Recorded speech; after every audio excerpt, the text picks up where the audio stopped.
अभी भारत सरकार ने एक अमेंडमेंट किया है, आईपीसी को कन्वर्ट किया है बीएनएस में। ये क्या है और ये अमेंडमेंट जो हुआ है वो कितना बेनिफिशियरी आम जनता के लिए चल रहा है? निश्चित ही स्वागत का प्रश्न है ये। अभी तक हम लोग अंग्रेजों के बनाए हुए कानून से गवर्न होते थे। ये पहली बार भारत के इतिहास में ऐसा हुआ कि जब भारत सरकार द्वारा नए रूप से अपने भारतीयों के हित में भारतीयों के द्वारा बनाया गया कानून है, निश्चित ही स्वागत योग्य है। क्या फर्क है? बिल्कुल, जैसे अगर जनरल आम पब्लिक की बात कर ले, आम भाषा की बात कर ले, जो होते हैं तो 302, 307, 151, 144 गवर्नमेंट ने ऐलान कर दिया कि 144 लगा दिया गया है, 151 में चालान कर दिया गया। ये जनरल कुछ एक धाराएं हैं जो कि बड़े इम्प्लीमेंट होते हैं। अब नए सिरे से सब चेंज हो रहा है, तो उसमें क्या डिफरेंस आएगा, क्या दिक्कतें? जनता को सुलभ न्याय मिले और शीघ्र न्याय मिले, जिससे न्याय होता हुआ दिखाई दे, यही मंशा कानून की होती है। लेकिन जटिल प्रक्रियाओं के और दुरूह प्रक्रियाओं के कारण न्याय में विलंब हो जाता था, जिससे जनता को न्याय मिलने में बहुत ही देर होती थी। इसी चीज को दूर करने के लिए अनुपयुक्त धाराओं को हटाया गया, जिसके कारण धाराओं के क्रम आगे पीछे हो गए हैं। वरना भारतीय सरकार की मंशा न्याय देने के लिए रही है, और इसलिए न्याय के जो आवश्यक कानून हैं उनको सरलीकरण करके और जो समाज में बढ़ रहे घृणित अपराध हैं उस पर कड़े से लगाम लगाने के लिए सरकार ने नए कानून को प्रस्तुत किया। 376 धारा में पुलिस पहले तत्काल प्रभाव से गिरफ्तार करती है अगर किसी महिला द्वारा बताया जाए, लेकिन अब जो नियम कानून में बदलाव हुआ है उसमें क्या बदलाव हुआ? ये एक बहुत ही महत्वपूर्ण मसला है, क्योंकि समाज में आज इस नए भारत में यदि यौन उत्पीड़न हो रहे हैं, अगर ऐसे हमारी बहन बेटियों के साथ इस तरह से अपराध बढ़ रहे हैं, तो इस पे लगाम लगाने के लिए सरकार प्रयत्नशील रही और इस नए कानून में सबसे पहले कर दिया कि किसी भी महिला के खिलाफ यदि यौन उत्पीड़न की कार्रवाई हो रही है तो पुलिस अधिकारी को 7 दिन के अंदर रिपोर्ट देना होगा।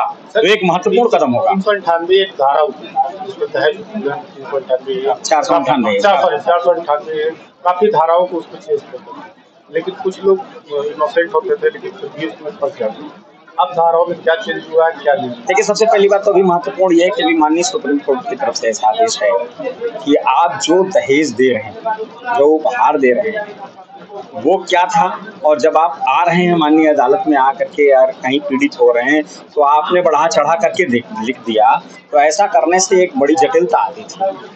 हकीकत में अगर वो नहीं दिया गया है और वो बार बार बताया जा रहा है कि हमने ये दिया या हमसे डिमांड किया गया, तो अभी तो जब मैरिज रजिस्ट्रेशन कराया जा रहा है तो उसमें एक ऐसा शर्त जोड़ दिया कि आपने जो भी उपहार दिया है दोनों पक्ष एक दूसरे को, मैरिज रजिस्ट्रेशन कराते समय एफिडेविट के साथ उसकी सूची दर्ज करें। तो ये बड़ी महत्वपूर्ण पहल है। संविधान में भी संशोधन होते हैं और धाराओं में भी संशोधन होते हैं, और माननीय न्यायालय उस पर हमेशा अपना निर्णय देती रहती है। तो कानून को जटिलता से सरलता की तरफ, दुरूह से आसान की तरफ बनाने के लिए 3 नए कानून की 21 दिसंबर 2023 को लोकसभा में प्रस्तुत हुआ, जिसे माननीय राष्ट्रपति महोदय ने 25 दिसंबर को पारित कर दिया, और ये 30 जून 2024 की रात 12 बजे से इम्प्लीमेंट होगा। आपने अभी एक लाइन बोली कि आईपीसी में जटिल प्रक्रिया थी तो न्याय मिलने में देर लगती थी प्रक्रिया पूरी करने में, इसमें थोड़ा त्वरित कर दिया गया। जी, इसमें त्वरित क्या हुआ, तमाम ऐसे मामले उठे हैं जिसमें पुलिस की इंक्वायरी में तेजी हो, और जब वो माननीय न्यायालय में प्रक्रियाधीन हो तो उसमें भी कम से कम शीघ्र न्याय मिले, ऐसी व्यवस्था की गई। अभी विस्तृत कानून अभी हम लोग अध्ययन कर रहे हैं, जैसे वो उसके विषय में बताया। लेकिन अगर विगत वर्षों की बात करें तो अभी विगत वर्षों में फास्ट ट्रैक कोर्ट का निर्माण किया गया और वहाँ पर भी बहुत देर जो है इसका रिजल्ट आना शुरू हुआ। तो फास्ट ट्रैक कोर्ट और बीएनएस में क्या डिफरेंस? देखिए, कोई भी कोर्ट जो अभी तक चल रही है वो आईपीसी और सीआरपीसी के अधीन चल रही है। जब वो नए कानून के इम्प्लीमेंट होने के बाद चलेगी तो वही कोर्टें और त्वरित न्याय देंगी और शीघ्र न्याय मिलेगा और सुंदर और सटीक न्याय मिलेगा। जो 30 तारीख से पहले के केसेस होंगे वो क्या पुरानी प्रक्रिया ही से चलेगी? जी हाँ, 30 जून रात 12 बजे के पहले जो भी अपराध होंगे उनकी अगर एफआईआर भी दर्ज होगी तो पुराने कानून पे ही दर्ज, और उनका वो पुराने हिसाब से ही डिस्पोज। डिफरेंस क्या होगा? जो नए अपराध हों, जो समाज को एक नई दिशा मिलेगी 1 जुलाई से, वो आने वाले उज्जवल भविष्य का एक जो हमारे लिए सपना है शीघ्र न्याय का और सुंदर न्याय का, वो कल्पना परिभाषित होगी। नए कानून आने के बाद जुडिशरी कहाँ पर रहेगी? निश्चित ही जुडिशियरी को भी शीघ्र न्याय देने में बहुत ही आसानी होगी, क्योंकि कभी कभी जुडिशियरी न्याय करना भी चाहती है, लेकिन कभी न कभी प्रक्रियाधीन होने के कारण विलम्ब हो जाता है, जिससे न्याय नहीं होता। जुडिशियरी जब नए कानून के तहत आएगी तो उसमें जल्दी जल्दी डिस्पोजल करने की उनकी स्थिति मिल रही है, और जो कानून जो अपराध समाज में घृणित है उसमें कड़ी सजा देने का भी उनको अधिकार मिलेगा, जिससे समाज पर अपराध और अपराधियों पर अंकुश लगने में पर्याप्त सुविधा मिलेगी। या उसके ऊपर वाले पद के लोग, डिस्ट्रिक्ट जज और जज और पुलिस महकमे, तो ट्रेनिंग की बात हो रही है कि इनको ट्रेनिंग दिया जाएगा। लॉयर्स के लिए क्या है? अधिवक्ताओं के लिए क्या है? अधिवक्ताओं की संख्या ज्यादा है। बात ज्यादा की और कम की नहीं है, बात यह है कि अधिवक्ता सदैव अध्ययनशील होता है। अभी अधिवक्ता वर्ग पुराने प्रक्रिया के अधीन कार्य कर रहा है और निश्चित ही पूर्ण ईमानदारी से कार्य कर रहा है। समाज को न्याय देने के लिए अपनी पूरी शक्ति लगाता है, पूरी ऊर्जा लगाता है, और माननीय न्यायालय के समक्ष सही और गलत को सही तरीके से प्रस्तुत करता है। जब नए कानून के तहत हम लोग कार्य करेंगे तो निश्चित ही अधिवक्ताओं को स्वतः अध्ययन करना पड़ता है, और नए नए कानून आते हैं, नए नए एक्ट्स आते हैं, उनको इम्प्लीमेंट करने के पहले भी और उसके बाद भी अधिवक्ता सदैव अध्ययन करता रहता है और समाज को एक दिशा देता है।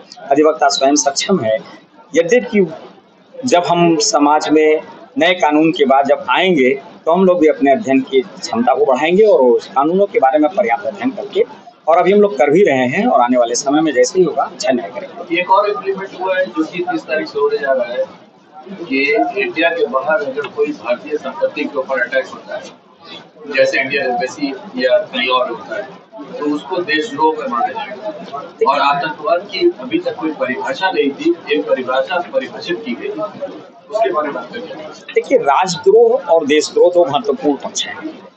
राजद्रोह 121 सन के तहत 3 साल की सजा मिलती थी, और राजद्रोह और देशद्रोह में एक बड़ा ही माइन्यूट अंतर है। अक्सर लोग एक ही चीज समझ लेते हैं। राजद्रोह वह द्रोह है जो शासन है उसके विपरीत अगर कोई आचरण हो, वहां राजद्रोह लगता था। इस पर बार बार प्रारंभ से ही सवाल उठते रहे, और माननीय सर्वोच्च न्यायालय ने भी इस पर रोक लगा रखा था।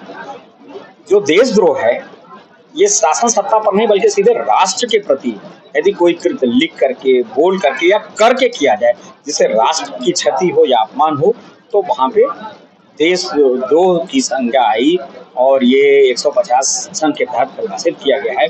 इसमें अब 7 साल से उम्र कैद तक की सजा का प्रावधान है। राष्ट्र के खिलाफ कोई भी चीज का प्रकटीकरण करना, चाहे इलेक्ट्रॉनिक माध्यमों से, चाहे बोल करके, चाहे लिख करके, चाहे कोई एक्ट करके अगर कोई किया जाता तो राष्ट्रद्रोह में आता, कहीं भी होगा तो वो इस सजा के तहत, कानून के तहत सजा प्राप्त है। अभी आपने कहा कि ये जो मसौदा तैयार हुआ है आईपीसी को कन्वर्ट करके बीएनएस में किया गया, वो 25 दिसंबर 2023 को राष्ट्रपति ने उसको मोहर लगा दी थी। क्या वजह थी कि इसको इम्प्लीमेंट नहीं किया गया? इम्प्लीमेंट तीसरे टेन्योर में नहीं, आप टेन्योर से बाद इसको इम्प्लीमेंट किया नहीं, या कहीं सरकार को ये डर था कि अगर इसको इम्प्लीमेंट कर दिया जाए तो अधिवक्ता हमारे अगेंस्ट हो जाएंगे? जी नहीं, अधिवक्ता कभी अगेंस्ट नहीं होंगे, क्योंकि अधिवक्ता ने सदैव कानून का सम्मान किया, और जहां कानून में खामी रही है वहां माननीय सर्वोच्च न्यायालय के तहत उठा करके उसका दुरुस्तीकरण करने का भी प्रयास किया, दुरुस्त हुआ। आखिर क्या वजह रही कि राष्ट्रपति ने जब मोहर लगा दिया तो उसको इम्प्लीमेंट करने में? जब भी कोई बिल आता है, कोई अध्यादेश आता है तो इम्प्लीमेंट हो जाता है, और उसकी प्रक्रिया होती है, उसको पूर्ण करने के लिए अपने संसाधन रिसोर्स को, अपनी मशीनरी को उन चीजों से अवगत कराने के लिए समय लेना ही पड़ता है, जो लिया गया। और ये प्रक्रियाधीन बातें हैं, इसको किसी टर्म से या किसी सरकार से जोड़ने की आवश्यकता नहीं। मैं रविशंकर पांडे, डॉक्टर।